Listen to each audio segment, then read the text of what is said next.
Shabbat Tov, Mvurach. J'espère que vous avez passé un bon Shabbat et que vous êtes optimiste aujourd'hui.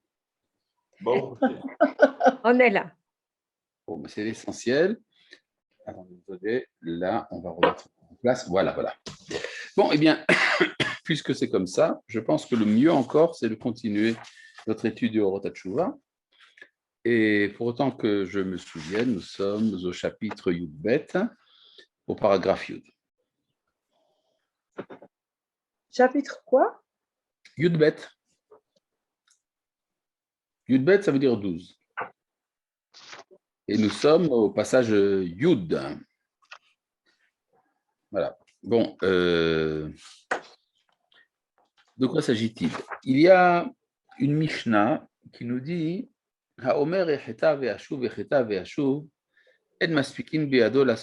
celui qui dit je vais pécher pour faire teshuva et à nouveau pécher et à nouveau faire teshuva. C'est une stratégie. On peut dire puisque la teshuva efface le péché, je vais d'abord pécher, après je vais faire teshuva. On ne lui pourvoira pas les moyens de faire teshuva. Bon, c'est une chose bien logique et la raison est très simple, c'est une raison, pourrait-on dire, rationnelle. À partir du moment où quelqu'un est intéressé par le péché, il est plus intéressé par le péché que par la teshuva, et donc il ne pourra pas faire teshuva. Ça ne veut pas dire que s'il ne fait pas teshuva, que s'il fait teshuva, ça ne sera pas accepté, mais ça lui sera en vérité très difficile. Et donc, on peut dire que la teshuva porte en elle un danger. Le danger, c'est de se livrer au péché, de se dire, puisque c'est comme ça, de toute manière, il y a la teshuva en fin de compte, alors pour l'instant, on va s'en donner à cœur joie à faire le mal. Et c'est pour ça que les Chachamim nous ont avertis contre ce genre de pensée. Alors maintenant, on peut dire que cette Mishnah parle d'un cas individuel. Pour le Rav Kook, en vérité, il s'agit d'une idéologie. Cette idéologie se trouve être, ça c'est très surprenant, mais enfin, pour le Rav Kook, c'est le fondement du christianisme. Et alors, le christianisme a une sorte disons, de tolérance, on pourrait dire presque de compromission avec le péché.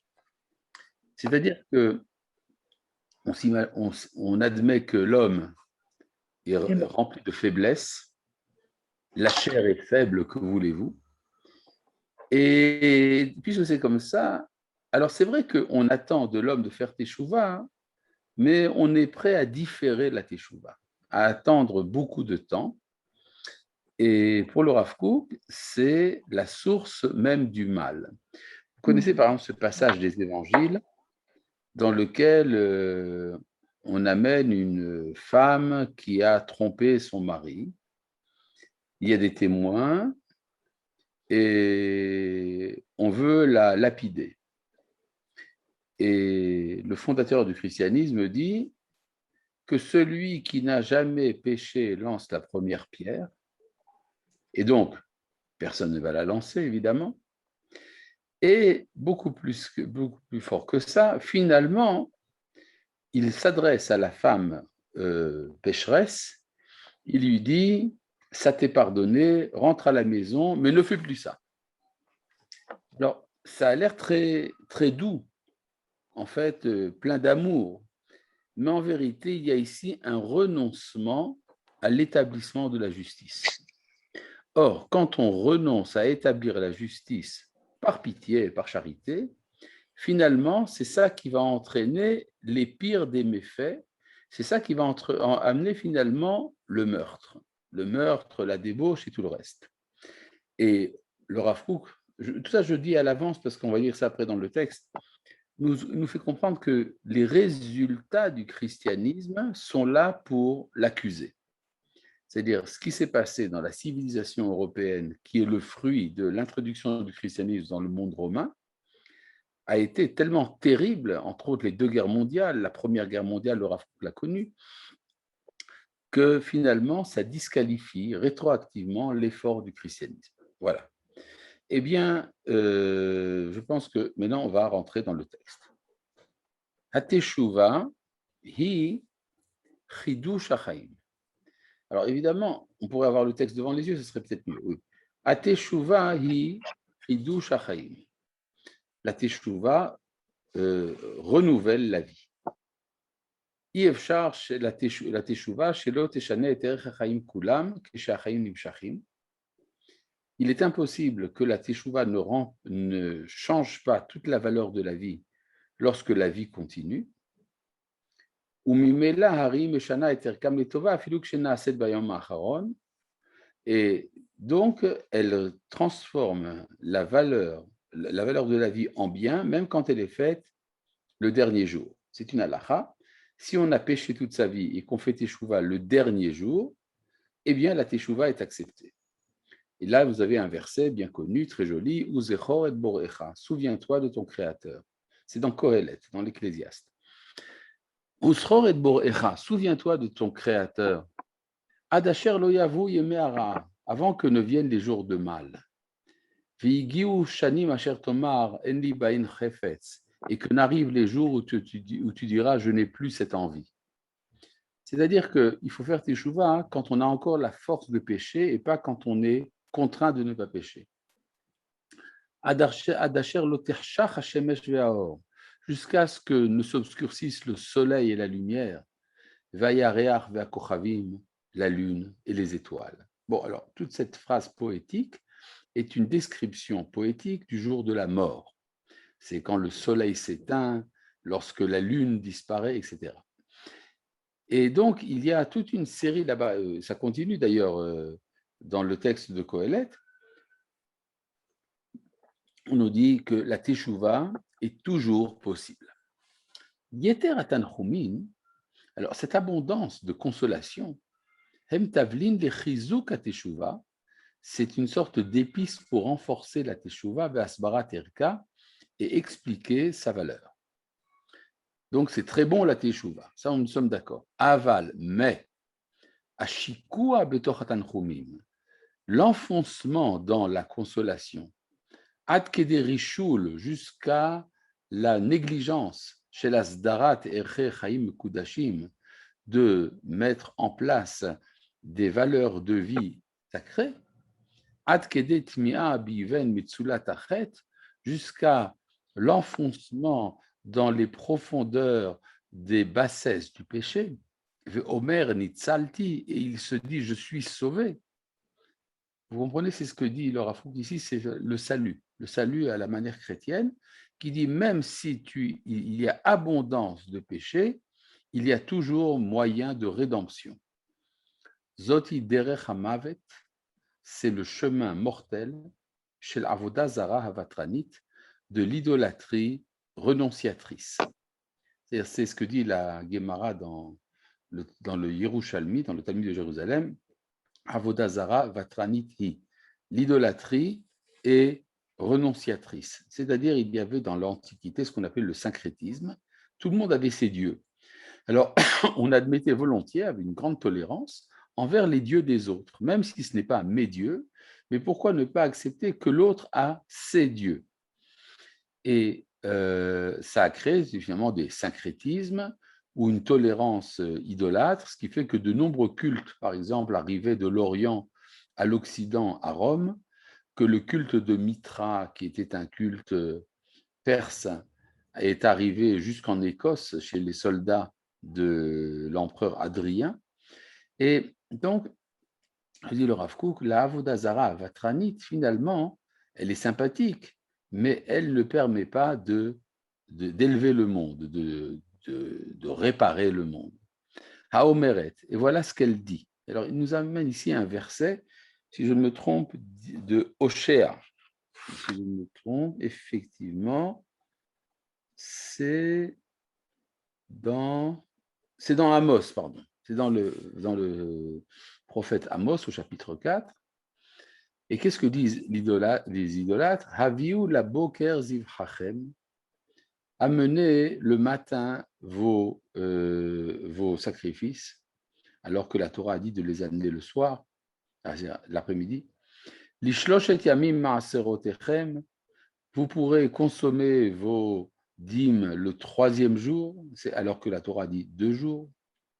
Vekater mechametz toda, et présenter une offrande de gratitude faite de chametz, alors que la partie qui est chametz dans le korban toda, dans le sacrifice de remerciement, ne peut pas être présentée sur l'autel. Mais sur l'autel, on ne présente que ce qui n'est pas chametz. Mais les idolâtres disent, peu importe, kater michametz soda, l'essentiel, c'est la pureté du cœur.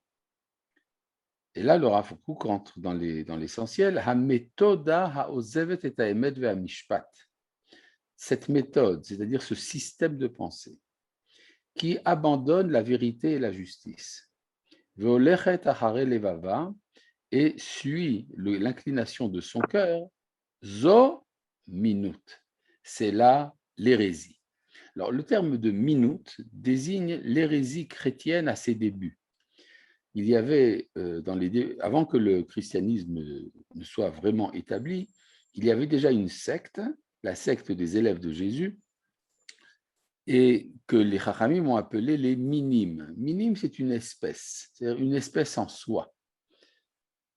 Et, or, l'idée de Jésus, c'était que la halacha, la loi, est une entrave à la perfection, et que c'est pour ça qu'il faut abolir la Torah et remplacer la halacha par la foi.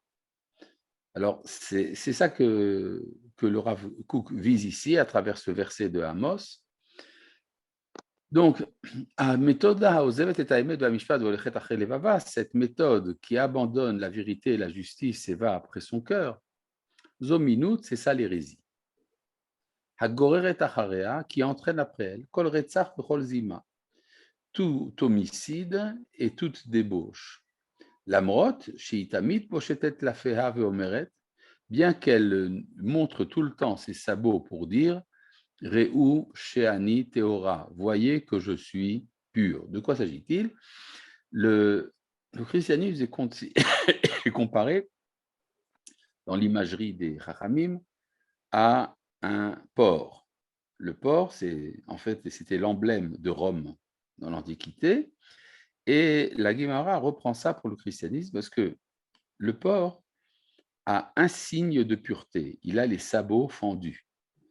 Et donc, il se roule sur le sol pour que l'on voit ses sabots. Et le porc prétend, je suis pur, mais il n'est pas ruminant. Or, comme il n'est pas ruminant, il est interdit par la Torah. On n'est pur que lorsque on est mangeable donc, que lorsque l'on a à la fois une pureté intérieure, c'est-à-dire être ruminant, et qu'on a la pureté extérieure, c'est-à-dire avoir les sabots fendus. Or, ce que dit le Rav Kook, c'est que la minute, l'hérésie en question, montre ses sabots parce qu'elle n'a que la pureté extérieure. Vimelea tanchumim shel hevel. Elle est pleine de consolation vaine. She'i efshar lahem la'amod ba'olam shel sheker she'en lo raglaim, qui ne peut pas tenir dans le monde. C'est comme le mensonge qui n'a pas de pied. C'est quoi un mensonge qui n'a pas de pied? Le mot sheker en hébreu est formé de 3 lettres qui toutes les 3 tiennent sur un seul point. Le shin sur un seul point, le kouf sur un seul point et le resh sur un seul point. C'est-à-dire que c'est instable et ça tombe. Par contre, dans le mot émet, qui veut dire la vérité, aleph, même et tav, les 3 lettres ont toutes les deux pieds et donc la vérité est stable. Comme dit la Gemara dans Menachot, Kushtakai shikra lakai. La vérité tient et le mensonge ne tient pas. C'est-à-dire le mensonge finalement se révèle être un mensonge. Et donc ce que dit le Rav, c'est que la consolation offerte par le christianisme est une consolation mensongère, vaine, parce qu'elle prétend qu'il y a une expiation du péché, un salut qui est assuré à bas prix. D'ailleurs, bon, vous savez comment ça s'est passé. Lorsque Paul a décidé de s'adresser aux goyim pour leur vendre le christianisme, il leur a dit, vous pouvez être comme Israël, mais sans faire la circoncision. Ça s'appelle vendre du judaïsme à bas prix. Et ça a marché. Ça a marché, les goyim ont acheté. Et le Rav Kook dit, ça ne peut pas tenir longtemps, parce que finalement, ça va entraîner des conséquences très graves. Qui nofet, alors vous avez ici un verset de Michelet, qui nofet itofna sifte zara. Elle est pleine de baume, elles sont pleines de baume, les lèvres de l'étrangère. Vehalak mishemen chika, son palais est plus lisse que l'huile. Donc, elle est donc belle, cette tentation. Vaharita, mais son aboutissement, Mara Kelahana, c'est amer comme l'absinthe, Vehada Kecheref Piyot, et coupant comme l'épée aiguisée. Alors, qu'est-ce qu'il veut dire ici le roi Salomon dans Michelet quand il parle de ça? Pour le Rav Kook, c'est ça. Aperot shel adeot ve'amidot shel otam amitchanchim betarbuta. Les fruits des opinions et des vertus de ceux qui sont élevés dans cette culture, hem yidim alatzmiyut penimiyuta, sont les témoins de ce qui se passe dans son essence. Le Rav Kook pense probablement à l'aboutissement du christianisme après 2000 ans, après 1900 ans, ça a donné la Première Guerre mondiale. Le Rav Kook, étant témoin de la Première Guerre mondiale, était effrayé de voir qu'une civilisation qui était basée sur l'amour et la foi, finalement, en est arrivée à une telle boucherie. Donc, ce que dit le Rav Kook, c'est le christianisme qui est responsable de cette décadence. Tiens donc, mais pourquoi? Le christianisme, lui, a toujours été favorable à l'amour. Et donc, comment se fait-il que le christianisme, qui est plein de douceur et d'amour, finalement ait entraîné cette chute? Eh bien, c'est très simple, parce que le christianisme n'est pas rentré dans l'intériorité de l'être humain, il s'est simplement contenté de dire des belles choses, mais n'a pas fait ce qu'il fallait pour transformer la nature humaine. Vous pouvez comparer ça par contre au judaïsme. Les juifs, pendant très longtemps, ont appliqué la halakha. Or, le monde de la halakha qui rentre dans les plus petits détails de la vie, eh bien, ce monde de la halakha, finalement, a transformé la nature humaine. Ce qui fait que les juifs sont d'une moralité exemplaire. Je voudrais vous rappeler à ce propos une histoire, un compte-rendu du délégué du roi d'Espagne à Oran au XVIe siècle. Qu'est-ce que c'était? Vous savez qu'après l'exil des Juifs d'Espagne, les Espagnols se sont emparés en Afrique du Nord de la ville d'Oran et de la région. Ce qui fait que pendant une certaine période, on parlait là-bas l'espagnol et jusqu'à ce jour, les Juifs d'Oran ont dans leur parler quotidien quelques mots d'espagnol qui viennent de cette époque. Et comme Oran a été conquise après l'exil d'Espagne, les Juifs d'Oran n'étaient pas sous le coup du décret d'expulsion, donc bien qu'étant sous domination espagnole, ils avaient le droit de résider dans la ville. Alors, ce qui est intéressant, c'est le compte-rendu du délégué espagnol envoyé par le roi pour expliquer, pour rendre compte de ce qui se passe dans la communauté juive d'Oran. Et il dit, moi, je conseille à Sa Majesté d'expulser les Juifs d'Oranie également. Pourquoi? Parce que, étant donné qu'ils ont un comportement hautement moral, ce sont des gens tellement bien que ça risque d'avoir une influence néfaste sur nos frères chrétiens. Intéressant, c'est-à-dire ils sont trop bons, voyez-vous. Comme ils sont trop bons, donc il faut les foutre dehors.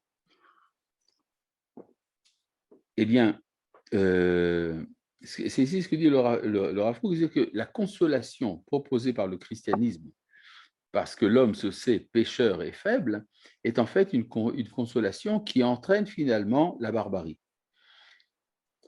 Ve'en kol kocha, maintenant je reprends ici donc dans le texte. Merci David. Ve'en kol kocha, et toute sa force. Alors, c'est là-bas. Je vais trouver, Rav, continue, je vais trouver. Non, c'est quelque chose comme 5 livres. Ouais, très bien, là, voilà. Ve'en kol kocha, elle ne tire toute sa force kim que benitzotse hakdusha hagnuvim shela mitoch otsar Israël achai. Elle ne tire sa force que des quelques étincelles de sainteté qu'elle a volées au trésor de l'Israël vivant, shehi polat etam kim'a kim'a, et qu'elle rejette petit à petit. Ad asher te'ar nafsha legamre, jusqu'à ce qu'elle rejette entièrement son âme. Ha'il bala v'yaki ennu mi bitno yorishenu el. Il a englouti de la force et va la vomir, et de son ventre, Dieu la fera sortir. De quoi s'agit-il? Il y a, dans ce qu'on appelle la klipa, l'écorce, il y a une sorte d'attraction des forces de la sainteté. C'est-à-dire la kedusha est parfois engloutie dans des systèmes qui lui sont étrangers. Alors pour le Rav Kook, ici, l'exemple le plus simple, c'est le christianisme qui s'est emparé du discours d'Israël, qui parle au nom de la Bible, mais parle un discours tout à fait différent en employant les mêmes formules. Et ce que dit le Rav, c'est que finalement, le christianisme devra rendre ce qu'il a volé. Il va le rendre petit à petit, reconnaître l'origine de ces idées telles qu'elles sont en Israël, et jusqu'à ce que finalement le christianisme soit entièrement, qu'il revienne entièrement à sa source, qui est Israël, et c'est une sorte de teshuva qui va annihiler cette tentative de syncrétisme entre la tradition d'Israël et le paganisme. Ve'az. Yeshamesh anitzot. Alors maintenant, le problème, dans ce cas-là, quoi, toute l'expérience du christianisme, c'était pour rien? Évidemment pas. Rien ne se fait. J'ai une petite question. Pourquoi seulement le christianisme? Les musulmans ont fait encore pire, ils nous ont tout pris. Pas vraiment. Pour faire leur religion. Pas vraiment. Parce que ce que le christianisme a fait, il s'est prétendu Israël. C'est-à-dire, il vient au nom de la Bible pour, comme s'il était lui-même Israël. Tandis que ce que l'islam a prétendu, c'est que la tradition d'Israël était falsifiée. Et donc, il faut la remplacer par une autre tradition, celle du Coran, qui est censée être plus authentique. Donc, c'est vrai que les musulmans aussi ont employé beaucoup de choses de chez nous, mais ils n'ont pas, paradoxalement, en niant la Bible, ils ont évité de l'adopter. D'accord. Mais c'est vrai qu'une certaine manière, on peut faire dire tout ça également à l'islam, mais disons que la culture dominante, la spiritualité dominante dans le monde, c'était pendant très longtemps le christianisme, et ça l'est encore. Excusez-moi, Rav. En fait, il semblerait que dans le paragraphe, la finalité, c'était en fait, qui disqualifie le christianisme, c'était le meurtre, en fait. Le meurtre et la débauche. Il a dit également le musulman. Mais donc, c'est à cette aune-là, en fait, qu'on pourrait le comparer à l'islam. Mais il semble, en fait, quand on le voit sous une fenêtre un peu, je dirais, objective, on a le sentiment que c'est plutôt du fait que nous, on n'a jamais été aux affaires. C'est-à-dire qu'on dit surtout que, aujourd'hui, avec le pouvoir corrompt. Et le pouvoir absolu corrompt absolument. C'est-à-dire qu'à partir d'un certain niveau de domination et de pouvoir, on a le sentiment que le meurtre devient quelque part consubstantiel à une situation dominante. C'est l'argument de la communauté internationale aujourd'hui contre Israël. Voilà, exactement. Oui, c'est-à-dire que pendant très longtemps, si j'essaie de mettre ça un peu sur une manière un peu caricaturale, les Juifs ont vécu parmi les nations, enfermés dans leur ghetto, et avec des reproches adressés aux goïms, leur disant « vous vous comportez mal, regardez comme nous sommes bien ». Les goïms étaient tout à fait conscients de cette critique, mais ils se disaient « peu importe cette critique, parce que les Juifs sont mal placés pour parler, étant donné qu'ils n'ont pas le volant, ils ne sont pas aux amarres, enfin ils ne sont pas au gouvernail, et donc donc ils peuvent parler de bonté, etc., mais s'ils faisaient de la politique comme nous, ils seraient méchants comme nous. » Or, ce qui s'est passé après de nombreux siècles, eh bien, Israël a repris le pouvoir politique, ce qui crée une inquiétude profonde dans la civilisation occidentale, qui se dit parce que si les Juifs, eux, réussissent à faire une politique morale, alors ça met rétroactivement en accusation toute la civilisation occidentale. C'est ce qui fait qu'aujourd'hui, dans le discours des médias et des gouvernements d'Occident, il y a une préoccupation permanente, c'est de prouver qu'Israël est méchant. Or, ça, c'est extraordinaire, parce que même des Juifs s'en convainquent. Mais la réalité, au-delà de toutes les diffamations, c'est que finalement, c'est Israël qui est la nation la plus morale du monde, même dans sa politique. L'emploi de la violence est entièrement en fonction de valeurs morales, à moins qu'on considère que l'emploi de la violence est en soi immoral, comme dit le christianisme. Mais c'est totalement faux. Or, justement, c'est ça qui aujourd'hui est en train de se passer en Eretz Israël, c'est de prouver que cette intuition qui est que le pouvoir corrompt obligatoirement, eh bien pour Israël, ce n'est pas le cas. Et nous avons les moyens d'enseigner aux nations de ce monde qu'est-ce que c'est qu'une nation sainte. Et donc nous servons de modèle. Or, ça, c'est quelque chose dont même les Juifs ne sont pas conscients parce que nous faisons une confiance absolue à la communauté internationale et nous faisons une confiance absolue à nos médias. D'accord? Mais essayons de voir les choses de manière plus lucide. Je me rappelle avoir eu un entretien il y a quelques années avec un goy en Provence qui m'a dit « Je ne dors pas de la nuit à cause du mal qu'on dit d'Israël dans les médias. » Et je sais que c'est un mensonge. D'accord? Oui. Moi, je vois très bien l'armée morale de Tsahal, mais j'ai du mal à voir en quoi la politique israélienne aujourd'hui est morale. Elle est extraordinaire. Elle cherche l'unité à tout prix. C'est-à-dire qu'il y a, bon, ça ne veut pas dire qu'il n'y a pas des maladies, mais quand on voit qu'il y a des maladies d'une société, alors je me rappelle, j'étais dans une émission de télévision où on a cité à partir des journaux des tas de problèmes en Israël. Et alors on m'a dit, est-ce qu'on peut encore parler d'un peuple modèle, Am Ségoula, dans cette situation? Et j'ai répondu une chose très importante à mon avis, je pense avoir raison de quand je dis quelque chose, c'est que le fait même que cela est pour nous une gêne est la preuve de notre moralité. C'est-à-dire qu'il y a dans les nations de la Terre des situations bien pires que ce qui se passe chez nous, mais c'est admis comme disons, un mal nécessaire. Tandis que la société israélienne se révolte contre ses propres défauts.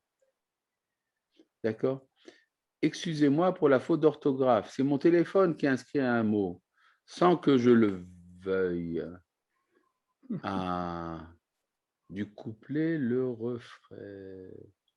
La du couplet, le reflet. Bon, d'accord, je n'ai pas tout à fait compris, mais enfin, ça viendra peut-être. En tout cas, donc, continuons. Alors, maintenant, le problème est de savoir si le christianisme a échoué. Ah, le couple. Ah, du couple, le reflet. Ah, d'accord, je comprends. Oui, effectivement, on peut rentrer dans ces problématiques. Il y a une problématique, disons, conjugale entre Israël et les nations. C'est un couple en scène de ménage. Le problème, c'est qu'il faut trouver le conseiller conjugal. On ne l'a pas toujours sous la main. Mais disons que maintenant, je voudrais revenir quand même à notre problème. Est-ce que dans ce cas-là, l'échec du christianisme, ça serait l'échec de l'humanité? Ça voudrait donc dire qu'il n'y a rien à faire? Alors le Rav Kook, non pas du tout, ne pense pas comme ça. Il va dans le sillon du Rambam qui nous explique que le christianisme a été nécessaire pour accoutumer l'humanité aux valeurs bibliques. Alors évidemment, elles ont été falsifiées, elles ont été déviées, elles ont été employées dans le mal, mais finalement, elles ont quand même été diffusées. C'est-à-dire quand vous parlez aujourd'hui au nom du message biblique dans l'humanité, eh bien, on comprend de quoi vous parlez. Bien que aujourd'hui, on commence à ne plus étudier la Bible en Occident. Mais malgré tout, ça reste dans le substrat des valeurs de l'Occident Et c'est ça qui va nous permettre, lors de notre retour, d'employer cette étincelle de sainteté pour diffuser la lumière. Regardez ce que dit ici le Rav Kook. Ve'az yeshamesh. N'est-ce pas? C'est 4 lignes avant la fin, à la fin de la 4e ligne. Ve'az yeshamesh anitzot akadosh. Shenivla kolkar bagoim kirchli en chefetz.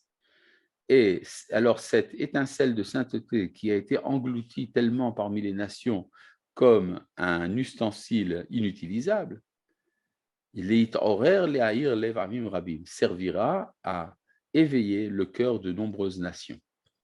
La for lahem safa broura, pour les transformer en un langage clair.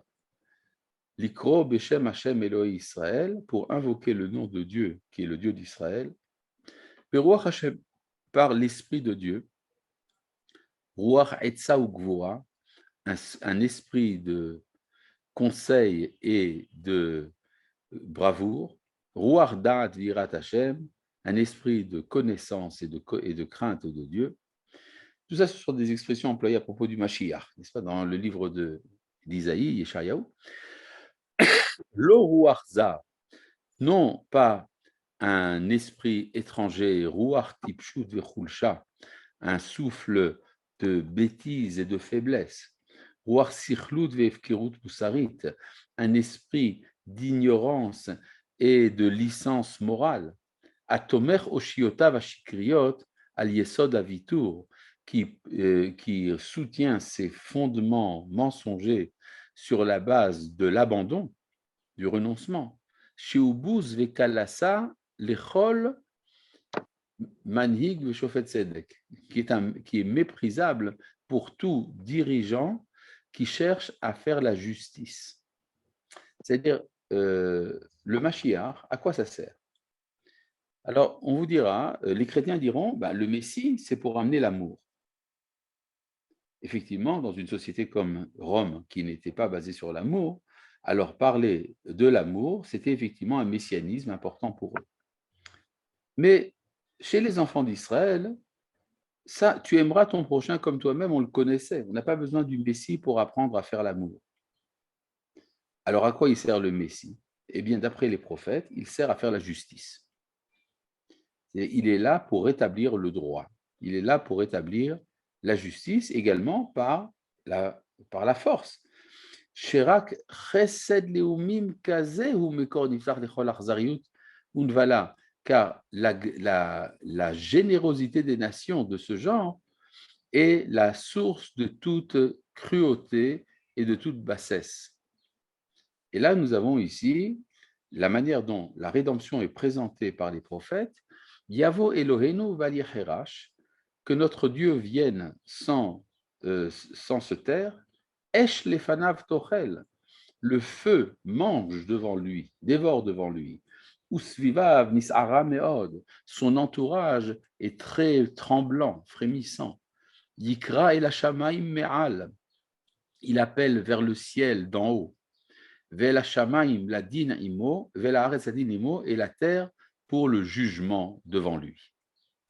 C'est-à-dire que quand Dieu se manifeste, qu'il envoie son Messie, c'est pour faire la justice. Isfuli chasidai korte beriti alezavar, rassemblez-moi mes fidèles qui ont conclu une alliance avec moi autour du sacrifice, c'est-à-dire il s'agit du retour d'Israël à sa terre, du kibbutz galuyot, qui Elohim mishpat Hashem ashrei kol chochelo, car Hashem est un Dieu de justice, heureux sont ceux qui l'attendent. Vechreta lachem berit olam, je conclurai avec vous une alliance éternelle. Chasdei David aneemanim, les générosités de David qui sont fidèles. C'est-à-dire que la bonté sera enseignée par la maison de David, mais la maison de David est une institution politique. Hen aed leumim netativ, car je l'ai mis comme témoin pour les nations.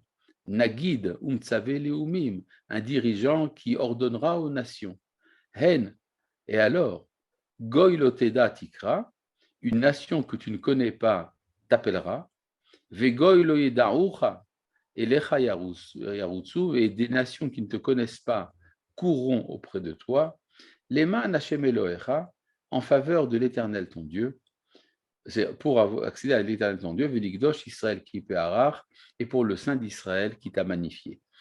C'est-à-dire, ce que dit ici en fait le Rav Kook, c'est que le travail qui a été fait par le christianisme est un travail qui a été fait à moitié, qui a eu des résultats importants, mais qui a entraîné également des chutes morales très graves.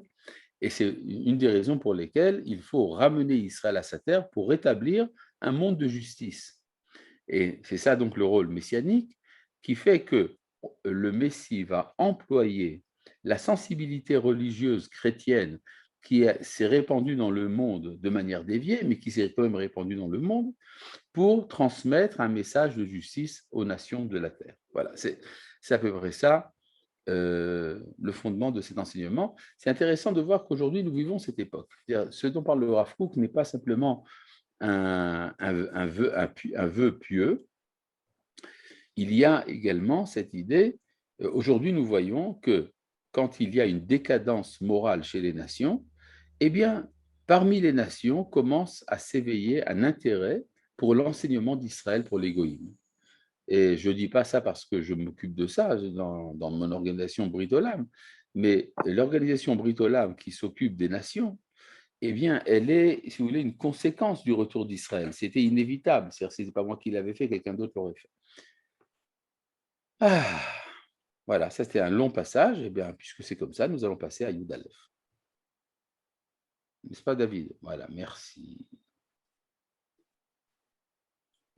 Tzarich l'horreur les tchouva gamishul kiyum haouma. Ça, c'est ici donc le Rav Kook parle de la propagande pour la teshuva. Il faut éveiller à la teshuva également dans le but de maintenir la nation. Haketzad, de quelle manière? C'est-à-dire, vous savez que le Rav Kook vit à une époque d'éveil national important, le sionisme. Or, le sionisme n'est pas religieux, le sionisme ne pense pas qu'il doit faire teshuva. Et le Rav Kook nous dit non, non, pas du tout. Si vous voulez véritablement une cohésion nationale, vous devez également faire teshuva. En d'autres termes, il y a des valeurs qui sont propres à toute nation, qui font partie de ce qu'on appelle l'éthos collectif. Et cet éthos collectif en Israël est basé entre autres sur la tradition juive. D'ailleurs, il y a un phénomène important dans la société israélienne. On voit que il est vrai que la majorité de la société israélienne n'est pas religieuse dans le sens strict de la chose, mais d'un autre côté, il n'est pas véritablement chiloni dans le sens absolu. Pour une raison très simple, c'est que finalement, ce qui maintient l'identité d'Israël de nos jours est une sorte de conservatisme ou de fidélité à une tradition, même si ce n'est pas coercitif ou pas considéré à la manière des religieux, mais il y a quand même des contenus traditionnels qui sont très forts en Israël. La majorité des Israéliens ne mangent pas de cochon, par exemple, bien qu'ils ne sont pas contre de manger des crevettes. Ou bien, finalement, la majorité des Israéliens a une sorte de fidélité folklorique, pourrait-on dire, à des usages de la tradition juive, mais cette fidélité folklorique a quand même vient quand même de cette idée que si nous avons perdu un contenu spirituel collectif, eh bien, nous risquons de perdre également notre identité nationale. Et donc, je reprends ici le texte du Rav. Tzarich leorer litchouva gam bishvil kiyum haouma. Il faut éveiller à la teshuva, disons inciter à la teshuva également pour la cohésion de la nation. Haketza, de quelle manière? Anachnu tzrichim liot agudim beyachad ledorot. Nous devons être liés ensemble dans les générations. C'est-à-dire, il y a ce sentiment que nous sommes sortis d'Égypte, mais c'était il y a très longtemps. Or, tous les Israéliens font le seder, pratiquement tous. Ils font le seder parce qu'ils se sentent que c'est une manière de réaliser leur appartenance à l'identité nationale d'Israël. Ha'eged aruchani shelanu tzarichu parnassa. Notre lien spirituel a besoin d'une certaine alimentation. Parnassato hi orach hachaim u'malchei hadeot. Or, ce qui alimente le lien spirituel, c'est le mode de vie et les opinions. Keshe Marzikim, Otam, Adrachim, Ve'amarchavot. Je me rappelle une fois que j'avais pris la voiture avec un ami Chiloni, pas du tout respectueux du Shabbat ni rien. Et il m'a dit, mais qu'est-ce que c'est le livre que tu as mis dans le coffre? Je lui ai dit, bah, c'est le Coran. Il était effrayé. Il m'a dit, mais ce n'est pas notre religion. D'accord? Bon. Keshe Marzikim, Otam, Adrachim, Ve'amarchavot. Lorsque on a un comportement commun, aussi bien dans le comportement que dans les pensées, Hare Atiomet Ardutit Kayemet, c'est alors que l'unité tient. Veim Osifa Koar Leardut Ageza, et ça donne beaucoup plus de force à l'unité, comment dirais-je, l'unité de la famille, mais, disons biologique, Veyeter Simane Ardut, et les autres signes d'unité, Afalpi Shem Mitzadatzman Dvarim Ovrim Umishtanim, bien que ce sont des choses qui changent. C'est-à-dire, on dit, bon, tous les juifs sont descendants de juifs. Bon, mais il y a aussi des convertis, etc. Aval Bachalishut Aruchaniut, mais lorsque la spiritualité s'affaiblit, Aperud Aruchani Mitgaber, alors la division spirituelle l'emporte, Ve'ardut Amikrit chez la Geza, et l'unité accidentelle de la famille, Vaïnyanim Achitsonim, et toutes les choses extérieures. C'est ce qu'on appelle le fait que nous avons une fidélité nationale, nous sommes tous pour l'État d'Israël, nous avons à peu près le même idéal. Lo yatzu koach leagel et apirudim arabim n'aura pas la force de racoler les divisions, she'achaim bitnahem achitzonim vapnimim afridim, que la vie a créé par ses conditions extérieures et intérieures. Alors aujourd'hui, effectivement, il y a un problème de crise dans l'identité israélienne. On essaie de créer ce qu'on appelle la nation israélienne.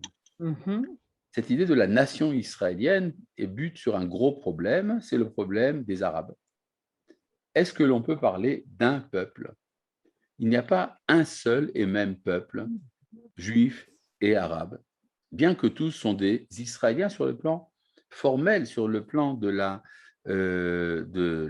l'identité nationale. Tous ont une carte d'identité, un passeport israélien, mais on sent très bien qu'il y a aujourd'hui une sorte de brisure très nette au sein de ce mythe que l'on a essayé de créer.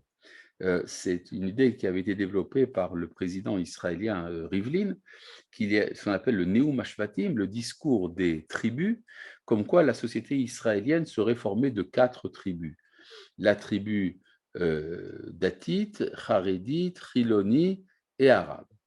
En fait, ça éclate aujourd'hui à la tête. Ça, je ne dis pas que j'ai des solutions à tous les problèmes de la société israélienne, mais ça illustre bien ce que dit ici le Rav Kook. S'il n'y a pas d'éthos spirituel commun, à un certain niveau en tout cas, à l'ensemble de la population, il y a une brisure dans l'identité et dans le rattachement aux différentes générations. Ça, c'est notre mal actuel. Vraiment, on entend ça tout le temps. Oui, bien sûr. Et comment trouver la solution? Ah, vous voulez la solution? C'est très simple. C'est très non, simple. Ça m'inquiète, Raph, parce J'ai compris, oui, votre inquiétude est tout à fait compréhensible, mais la solution est très simple. Oui. Vous la voulez ou pas? Ken. Ah d'accord, bon, voilà. Bon. La solution, c'est très simple. Quand il y a un renforcement de l'identité d'Israël, alors la prétention à remplacer Israël disparaît par elle-même. C'est-à-dire, vous savez bien qu'aussi bien au niveau du droit israélien que dans la halakha, il y a une possibilité à ce que l'étranger vive parmi nous. C'est tout à fait possible, mais il doit se savoir étranger. Or, cette conscience d'être l'étranger qui s'associe à l'histoire d'Israël n'est possible que si Israël se sait Israël. Donc, plus vous renforcez votre identité, plus vous êtes admis par l'autre. C'est tout simple. Là, vous avez différentes questions. Est-ce que l'islam extrémiste est là pour amener à ce que vous venez de dire? Peut-être.